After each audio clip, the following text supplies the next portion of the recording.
ठाण्याच्या गोल्ड प्लाझाच्या दुसऱ्या मजल्यावर आग लागलेली आहे। शॉर्ट सर्किटमुळे आग लागलेली आहे। इमारतीचं मोठ्या प्रमाणात नुकसान झालंय। कोणतीही जीवितहानी नाहीये। आग आटोक्यात आहे।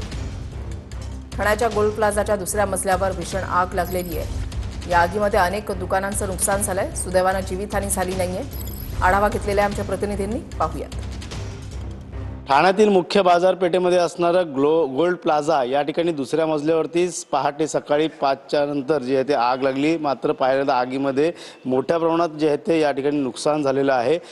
या ठिकाणी पूर्णतः मोकळीक जागा आहेत, अनेक लाकडं आहेत आणि त्याच ठिकाणी पाहायला गेलं तर वायरिंग देखील पूर्णतः उघड्यावरती आणि याच उघड्यावरती असणाऱ्या वायरिंगच्या शॉर्ट सर्किटमुळे ही आग लागल्याची प्राथमिक माहिती समोर येते। वस्तूंचं नुकसान झालेलं आहे। कुठलीही जीवितहानी नसली तरी मात्र या ठिकाणी फायर ब्रिगेडच्या जवानांच्या वतीने ही आग विझवण्यात आलेली आहे।